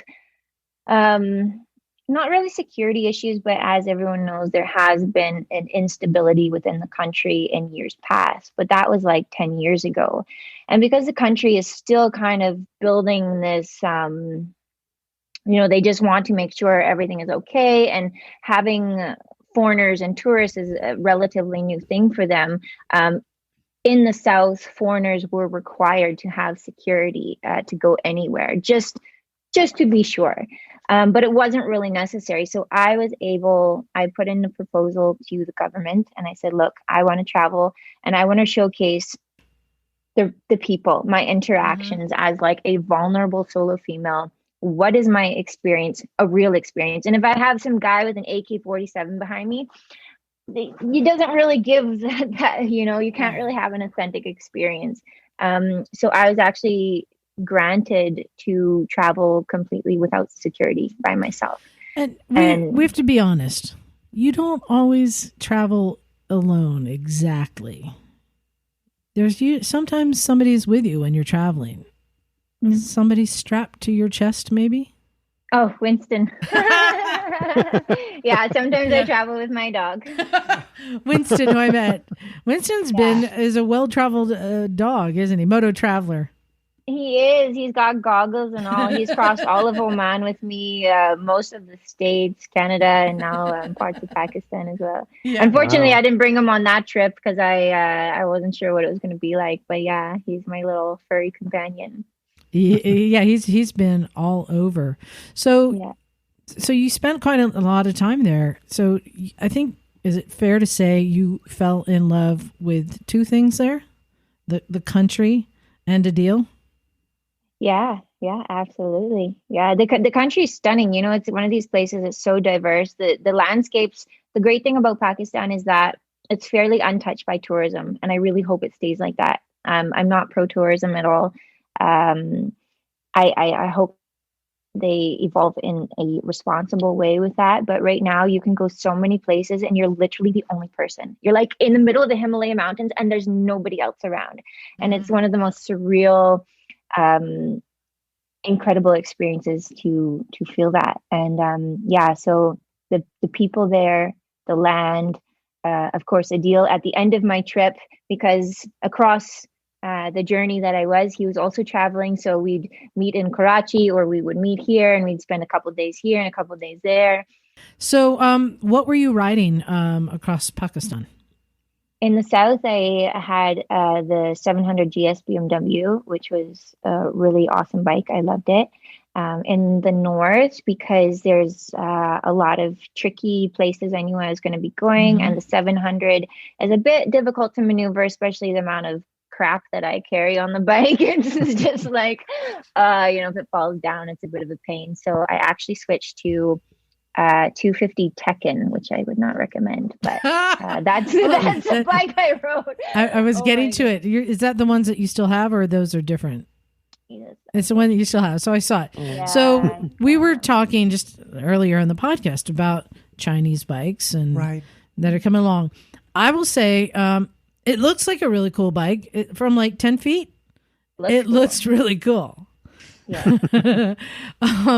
So if you don't want to get stuck or stranded anywhere, or it's not reliable. I can't say, because I actually was speaking to one of my followers the other day from South America, who had the Tekken, and I was like, I hear so many people having these bikes and loving them, but I don't know if it's like the manufacturer, because they're being built in Pakistan now. I don't know if they have like a different quality standard, but both bikes that I've had, there was so many issues, like literally like a liability, like things would seize and throw you off the bike, or I think you were pointing out to me you had like a lot of little things just breaking on it. Yeah, like the clutch, like literally I drove off the lot and the clutch just burnt. Like the minute I got in traffic, the clutch was gone, and I didn't even have to pull the accelerator. I was like, whoa.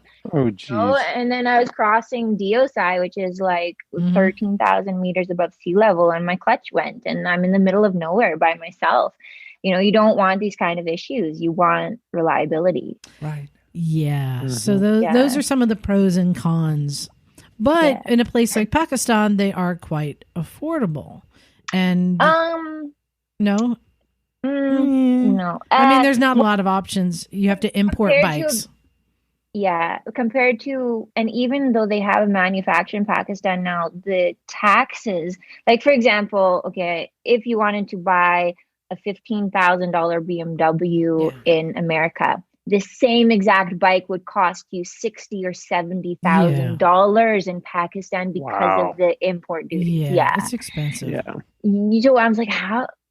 And so this bike, the Tekken, it's about $7,000. American, you're about $6,000. So, you can buy a nice Honda for that, CRF in Canada. And since Bagel knows the area, Bagel, even though Adil's from Lahore, right? Where he knows more? He lives in Lahore, yeah. Yeah. They're not living in the city. They're up in Hunza. Okay. Yeah. Yeah. Nice. And you got a little farm. When I was there, you were excited. You just got you said the house came with a cow. Yeah, we have a cow. And we had two cows and a goat. And you got a goat. Gertie, yeah. Wow. Living a simple life. Yeah. That's amazing. But when we moved up there, everyone's like, oh, the north, you're going to have a hard time. We're like, yeah, we got this, So it went down to -10.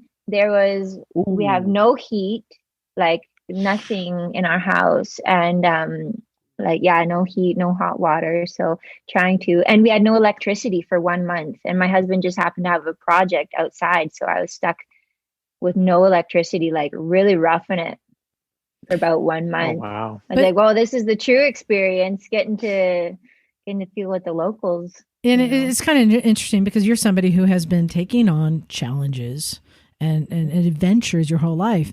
And now that you're, in Pakistan, you're still facing challenges and adventures. Whole new level. And on a whole different level, which you're still sharing on your YouTube channel. So are there any more big trips that you're planning or that you have in the future you would, like to do? Yeah, well, I mean, everything's a little bit unpredictable now with the current global situation. I'm actually waiting for my husband to come join me here in Canada. I had to marry the man with the worst passport in the world. Oh no. So we wanted to do like a big tour down to the States when he's here, spend the next few months, because Pakistan, like where we live in the north, we got big balls, but not that big. It's like, no electricity, no heat. What can we do? So we're going to hold off. We are going back there for summer. So hopefully see you guys there. Yeah. But in the meantime, if he gets his visa here, we'll do that, or kind of whatever opens up. We want to spend the summer back in the north of Pakistan and then pack up. And now that we're together, like just start exploring the world and see where life takes us. What a great life. Nice. I know, right? Yeah. Yeah. So, I'll be out there in September again. I've already got another group of amazing women signed up. Yeah. They're just, and actually a bunch of women from the last trip that you met have signed up for this one. They loved it so much. They're like, I'm coming again. Yeah, that's amazing. So we're going to be coming there doing all sorts of stuff. John will be there with another group. Yep. Bagel, you're going back someday. I definitely want to. I really, really want to. I keep thinking about it. I can't wait to get back. So yeah, and come up. We've got a spare room. Like there's bike rentals in the area too. Yeah. Like join the group and then just hang out afterwards and do your own thing. Like there's so much adventure right at our back door. It's insane. Yeah, I'd love to see more of Linza. And you have to go try the yak burgers. Yeah, Bagel. You got to try the yak burgers. Is that where we went to lunch that day? Was it yak burgers? Yeah. Yes. The yak grill. Yeah, the yak grill. They're yak burgers. Yeah. Wow. And like I don't know. just in our Yum. Could that beat Cha Cha's chicken though? you could pretend it's chicken. Oh no! Have you been to Cha Cha's Chicken in Gilgit? No. Oh yeah, you got to go get Cha Cha's Chicken. Oh, it's so good. Cha Cha's So chicken. good. No, Cha I Cha's haven't. Chicken. Put that Cha on Cha's your the list. best chicken in the world. Oh, yeah. Ooh, There you go. done doing it. But yeah, like Yes. right about I'd say 20 minutes from my house is the entrance to Shimshal Valley, which is the world's second most dangerous route in the world. And I Mhm. took a girl who was visiting Ghazal, a local Pakistani girl. She had just learned to ride a bike 2 months prior. And I stole her from her dad. Her and her dad were doing a route around the north. I was like, Kazi, I'm stealing your daughter. And I took her on this route. And oh my gosh, I'm just releasing that video this week. And I'm super excited. Wow. Yeah. We've Timing got is all perfect. yeah. We have added Shimshal to our tours. So I don't think I've talked about this much. So the road to Shimshal Valley was only built 5 years ago or something. It's new, Yeah. and it's carved out of the side of a mountain. It's literally just carved. There's landslides all the time. There's no guardrails. And it's like a 200-meter drop. 200 and you've got meter about drop. 2.5 meters. Yeah. I don't even know how cars bypass them, but it's just a sheer drop. And it's billed as one of the the most dangerous roads in the world to Shimshal. You can look it up, and I cannot wait to go there. But now I can't wait to see your video that's going to be coming out. Yeah, let me send you the teaser. I've just done the first teaser, and it's pretty epic. I was really scared to release this because I was like, her parents are going to kill me because there was one part. It was quite intense. I'll send you the teaser. It's pretty. It's full on. And when we say road, it's not like a paved road. And also when we say carved out of the mountain, it's like the size.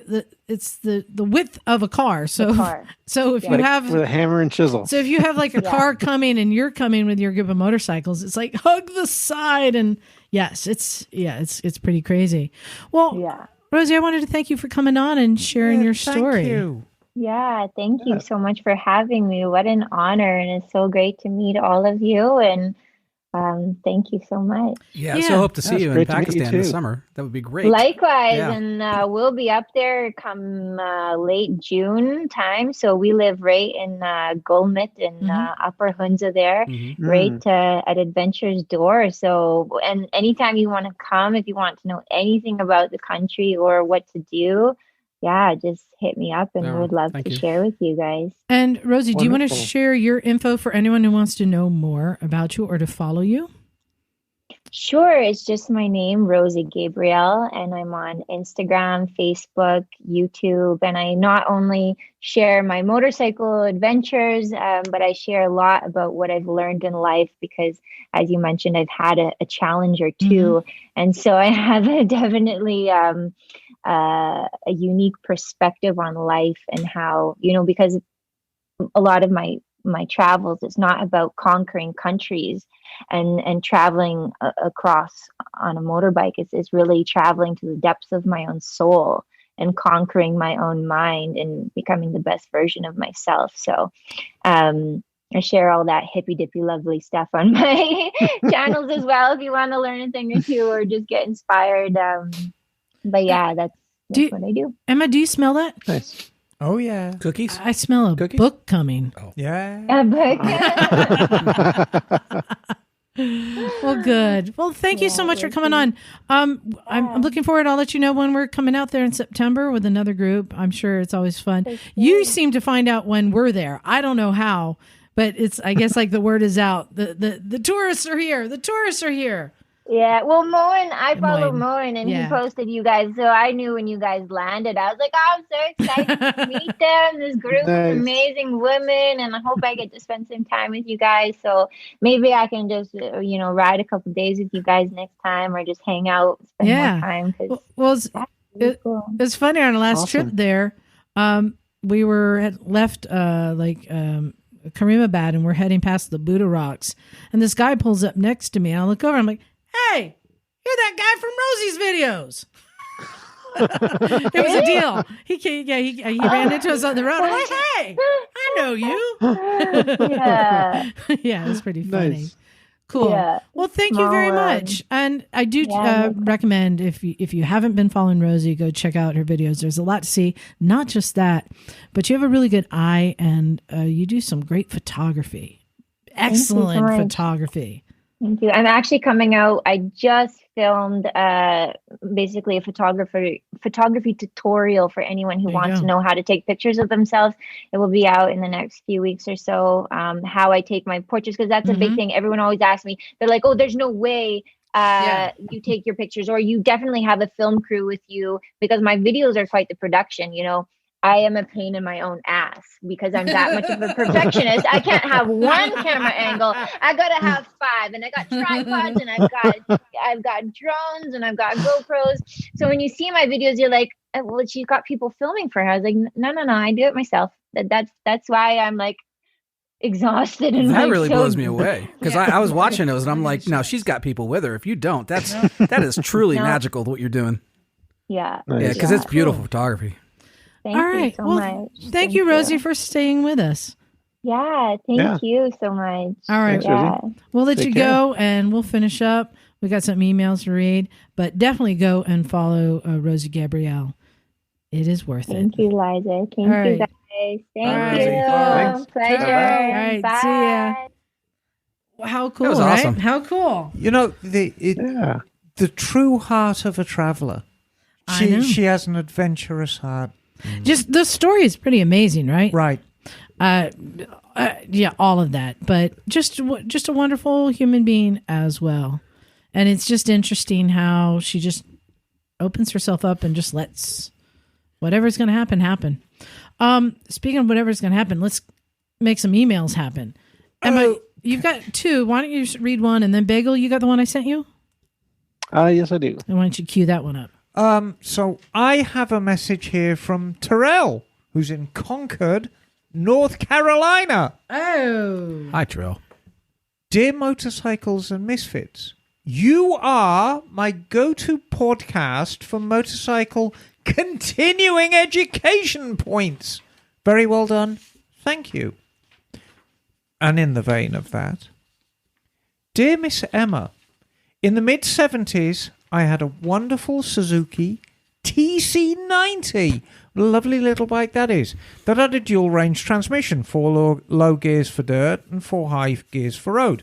You engaged the clutch and kicked a lever with your left foot to switch between the two. Yes, yes, yes. A nifty invention for quick, easy, substantial change in gearing. Given all the chatter about the best ratios for front and rear sprocket teeth in bike forums, why was this capability never carried forward to modern ADV bikes? Best, Terrell, Concord, North Carolina. Would you like to know the answer to that? Yeah. It's really quite simple. Real estate. Now, back in the 60s and 70s, the TC90 wasn't the only bike that had high-low transmission. Could you name another one, John? It's probably wrong, but the Honda-Matic. Not the Honda-Matic, but the Honda CT90 There you go. had a high-low range. Yeah, yeah. And And couple... the CT110. And Right. I had a CT70 with that, didn't I? There you go. But the one thing all these bikes have in common is they're small capacity bikes. When you're actually taking the torque reaction from the transmission and actually running it through a set of gears to change the ratio, the gears have to be fairly substantial to take that amount of power. The bigger the bike, the more power, the more bigger the gears need to be. Now, can you name me, Liza, because you have owned one, a large bike with high-low transmission? Yes, you can. Oh, CB900C. Yes. Yeah. Is there something else you can tell me about that bike? I can tell a lot of things. What are you looking for? That it's the extra parts bike from Honda? That No. it has the crossover transmission? It's fucking huge. It's huge. It Yeah. is huge Yeah. because the little gearbox within itself that you needed for the high-low had to be very, very large with larger gears and bearings to support that amount of power. And that really answers the question. And why was that there? Well, I mean, the bike was... I know the answer. You tell me what you think. Because that motor is from the CB900F, which is a left side chain drive. Yes. And the rear end and drive is a right side shaft from the Goldwing. And they had to marry the two. Well, it was a byproduct. And so that was the crossover. I was going to say, you've got to be careful that you're not putting the chicken before the egg. Yeah. It was a byproduct. But basically, to put a high and low option on a bike with a decent amount of power, you need a lot of real estate. Yeah. And that's why you don't see it now. Yeah. It's as simple as that. Bikes make a lot more power than that old TC90 and the CT70 and the CT110. And you would end up with a big old lump somewhere. Yeah. So it's far easier now, especially with the way modern engines are. Generally, most modern fuel-injected engines have got a reasonably flat torque curve, so you can just utilize ratios better than the old days. I understand that it didn't survive because it takes up a lot of real estate weight. It's complicated.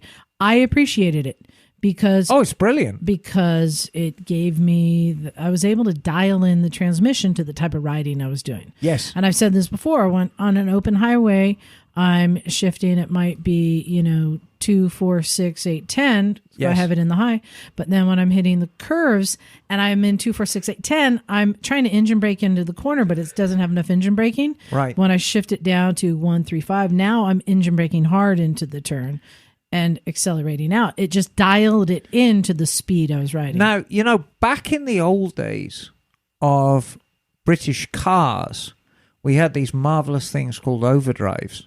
And what an overdrive is planetary gears, and it's a separate transmission behind the transmission. So you'd have your normal 4-speed transmission, 1, 2, 3, 4, and then you'd have this separate transmission behind it, which basically was an amplifier that would change the gearing quite substantially. It's like a 4-wheel drive almost, right? Well, kind of, but what it basically did was it dropped the revs quite substantially. So if you're barreling along on the motorway at 70 miles an hour and the engine's like, bah, it's bellowing at 4,000 RPM, you'd hit overdrive and it just go blah, down to 2,500. It was like a very, very high fifth gear. And they preceded 5-speed transmissions. And they were bloody great because they were actually electrically controlled. And you had a little switch on the top of the gear shift and you could go out of it. So there you go. I hope that answers your question, Terrell. It's a great question, though. Thank you. Bagel, you have one there? Yeah, I do. And this is from Barry Donovan. Hey, Barry. From Rutland, Vermont. Right, Bassa. Hello, all you misfits in sunny, warm CA. It is warmed up here in Vermont from 11 degrees. I'm sorry, negative 11 degrees at 6 a.m. to a balmy 8 degrees at 5 p.m. Package up some of that warmth and send it to New England. This is a 2-part email with 1 part for Liza and the other for Bagel. Ladies first. Liza, I heard you keep bringing up the Honda ADV 150 several times for an adventure bike. Emma, hold it up to the camera. We have one. It's actually my latest model that just arrived. Yes. Wow. Well, there is another Honda ADV that will be coming to the States, and it is a Honda ADV 350, and here's a link to it. Oh, yeah. One real drawback is the price point of $15K. Oh. WTF. Yikes. What? Yeah. Well, now on to the real email of this real meat of this email for Bagel. My darling wife last winter decided I needed to have a vintage scooter to work on over this winter. Probably a technique to keep me in the garage so she can relax peacefully in front of the wood stove with a glass of wine. Smart wife. Anyhow, it is a Vespa, a 1974 Vespa 150 Super, and was last running 2 years ago, and former owner said the kickstart is broken. It seems to be mostly original. Well, the seat covers are funky and there's rubber ducky glued to the front fender, but it has a Penasco 177 kit on it with the bigger exhaust. I don't know about the carburetor as I've not done a thing on it yet. The last carb I worked on was a few years ago, and it was a Zenith in a Triumph Spitfire. I will be putting it up on the lift as soon as I have finished the maintenance on the 5 modern Vespas. So my question is, after I spend some time with the manual and just familiarizing myself with it, what are the obvious first things to tackle? My goal is modest, just to get it running, make sure it is safe, and go have some 2-stroke fun. Not sure how that sounds. Okay. Regards, Barry Donovan, Rutland, Vermont. All I heard was rubber ducky glued to the fender. Yes, there is a rubber ducky glued to the front fender of this bike. So it's definitely going to need a carb cleaning, assuming that there was fuel left in the tank in the system. We'll probably need to have some cleaning of the fuel tank and possibly the tap as well. But see if there's flow through it in the first place. If fuel's flowing through the tank and you don't see a bunch of crud in the bottom of it, it might be good enough to just run. But try to make sure you get it cleaned out, because if there is stuff that's floating in there, you don't want to get that jammed up in your carb. But you will want to take the carb apart, take the jets out, clean them out, make sure everything is clean. There's no crud and residue inside of there. In terms of the kickstart being broken, that I don't know exactly what they meant by that. I'm guessing it's the shaft is broken. Well, it's a pretty robust shaft, and usually it's not the shaft that breaks. I'm wondering, though, if it may just be something as simple as the spring. Well, there's just inside the Vespa. The Vespa engine is a completely different. Yeah, this is a vintage Vespa engine, completely different from anything you're used to. So it doesn't go back to the top. It just drops down to the bottom. Well, no, it has a little kickstart quadrant on the inside of the engine, on the insides of the shaft where the kickstart lever is, and this little quadrant gear kicks a smaller pinion gear, which then when it hits it, it will push it into the gear cluster in the transmission to actually start the engine. What I wonder if what might have happened is maybe there's a spring that sits behind that little pinion gear. If that spring broke or somehow came out, that could be why the kickstart's not working. So is this as simple as taking the cover off, or is this a splitting the case kind of thing? Well, it's basically the same thing. Okay. You're going to have to split the case to get in there and see what's going on with the kickstart lever. But on a vintage Vespa engine, that's actually fairly easy to do. You can disconnect the rear shock and kind of drop the engine down, and that will give you enough clearance to get the head off, get the cylinder off, and then you can split the cases. Make sure you take all the base gaskets and stuff off too. And you may need to put a little bit of Yamabond or something between the cases to seal them back up, unless you or just get a whole new gasket. It's probably the safest thing to do. But once you get inside there, you can see exactly what is broken and needing replacement. It could be there are broken teeth either on the quadrant or possibly on the gear cluster in the transmission. But depending on what you find in there, just replace the parts. Make sure you get all the little broken bits out if there are any, because that will cause you headaches down the road if anything's still sitting inside the engine case. But it's fairly straightforward, and you'll be amazed at how brilliant the engineering is on a Vespa engine once you open up the cases, because everything is right there. It's like a little Nautilus shell. Look, he just comes alive. It's two-stroke power. So brilliant. So brilliant. Look how happy he I is. know. He's so happy. He lighted up. It's so cute. Yeah. Is there anything while they're in there, while he's in there, anything that he should also do? Replace anything? Oh, very good point. I don't know. He didn't say anything about the seals on the engine. But with all two strokes, the seals are a weak point, depending on how old they are. It probably would be a good idea to just replace the flywheel side seal on the engine, no matter what, just to make sure that's good. There is also a clutch side seal on the other side of the crankshaft, but you have to pull the crankshaft out in order to replace that. So it's a bit more of a pain to get to. You can start it off by just replacing the flywheel side seal and run it and see how it goes. Try to avoid ethanol fuel as much as you can, because that will kill the seals that are in the bike, old or new. Okay. So if you have a source for clear gas, just run that. And hopefully, if there is an old seal on the clutch side, it'll last a while before it finally goes, and you'll have to rebuild it. But you can probably get in there, do a quick repair for the kickstart lever and flywheel side seal, and be able to make that a nice runner. Awesome. Well, thank you. And if it is a spline, just weld it on. That's what I did. Yeah, weld on the Just weld it. spline. All right. JB You can find a Kickstarter quite pretty cheap. All right. We got time for one more. And Emma and John, you have to pay attention because you need to make the call on this. Okay. Okay. This one is from Alex. He says, "Hey, Liza. Hello, Alex. As always, I hope you and the other misfits are doing well. Since it's winter here in Pennsylvania, I have been truly living vicariously through all of you to keep my spirits up while my machines sit idly in the garage." Keep it's so your sad. spirits up, Alex. He said, "I did get my monkey out on January 2nd. Did you Sir, what? Did you spank it, darling? But my beanbag still hasn't reverted back to its original condition. What? Okay, we're just going to keep going on. Yeah, just leave that one there. No, keep going. Okay. I wanted to throw something out to you, and I hope you don't mind. Well, I bet if he's been spanking his monkey, he's going to be throwing stuff out. I think your Numbnuts challenge is going to be really cool, and I'm really bummed that I'm not able to partake or spectate. So I was wondering if you'd be interested in allowing me to somehow provide a prize to second place. Up to the value of, well, I'm not going to say it in case we take this, but he wants to provide a second place prize.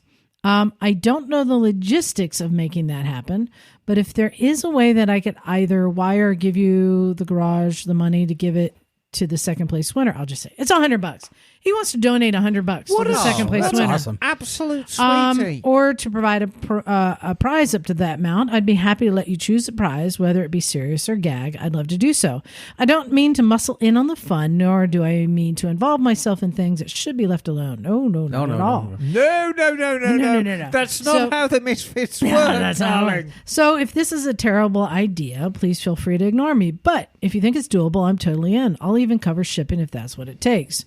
He says, lastly, for a possible 500th podcast celebration, would you be opposed to some coming in from far away east, or are you strictly looking for local and West Coasters to celebrate?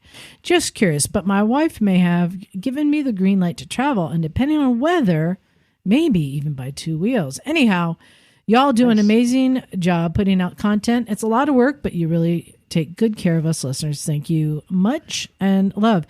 So let's address these. So $100 second prize. Oh, no. Absolutely. I think that's absolutely splendid. Because I say it because I am now a competitor. You guys are kind of the judge and MC and everything. No, that's a great idea. No, that's absolutely splendid. Alex, thank you. And I want to address, and bear in mind, we haven't finalized our party yet. Or even, we don't even know if we can make it happen, but my God, we're going to try. I don't care where you listen to us geographically. I don't care whether you're on the West Coast, on the East Coast, in England, in Australia, in New Zealand. Don't we have one listener in Nigeria or something? We have I don't care where you listen to us. You are welcome to our party because it's a party for everyone. So let's address. So $100, yes. Do you guys want $100 cash, or do you think there should be a prize? No, I think a prize, and we're going to think of it. Okay, you guys think of it. Yes, Alex, if you would like to wire us the money, our PayPal is recyclemotorcyclegarage@gmail.com, and if you put it as numbnuts, I will hand it over to Emma and John to figure out best way to use that towards the donut. So I really appreciate that, first of all. Second of all, when it comes to the 500th episode, he's given me a great idea, and I really appreciate the suggestion. Maybe we should do a live show and invite our listeners to come out to spend a weekend in Santa Cruz. We could do a group ride. We could do a barbecue. Do it all. You could rent a group campground too or something. And, well, you know what makes it really easy? Right across the street from us is the community center. Oh. And there is a theater in there that we could use. This is true.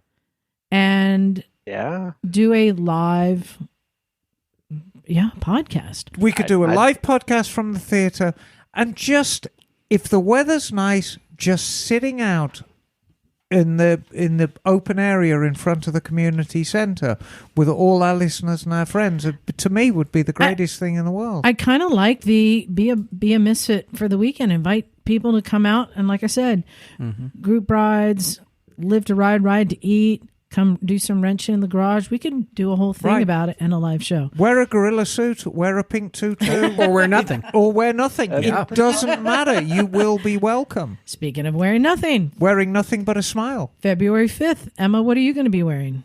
I shall be wearing boots and helmet. That's it. And that's it, because it's the naked ride.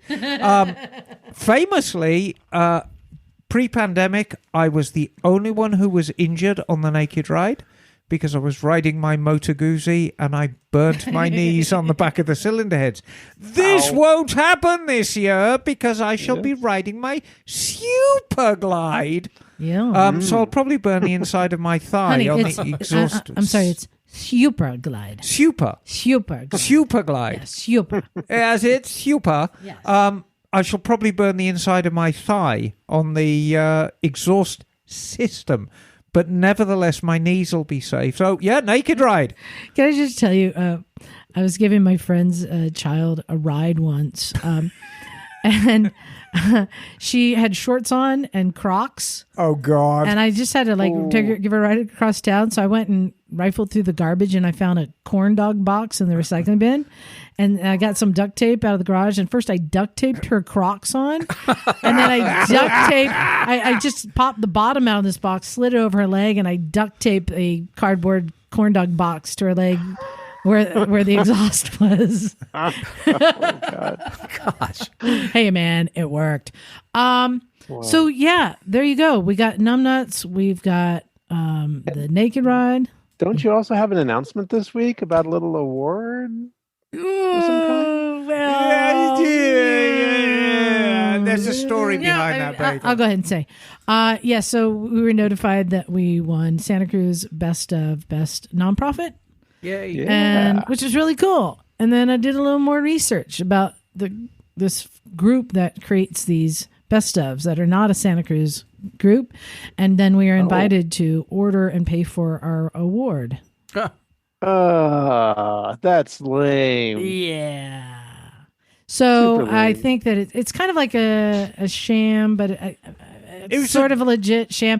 I don't think people voted, and we're not an actual It's a grift. nonprofit. It's a grift. It's a good Somebody thinks grift. we're the best if we'll pay them to say that. It's a grift, and I think a lot of people realize it's a grift and are like, I don't care. I want an award from my desk. So yeah. Woo. Yeah, so it was fleeting. It was really fun. Like, yeah, best of. I'm like, oh, cool. Wait a minute, but We still, won the Grifty Award. Yeah. it's still. Yeah, exactly. So I think we're ready to get out of here. Hey, thanks you guys for being good travel companions, even though I broke you all. You did. I'm falling asleep right now. Emma already fell asleep tonight. No, shush. I didn't. I was just. Just resting your eyes. Oh, God. I was like. Okay. I know, we're all a bit Got tired. rode hard and put away wet by Liza. Pretty much. So yeah, thank you everyone for hanging in with us. Emma, Darling.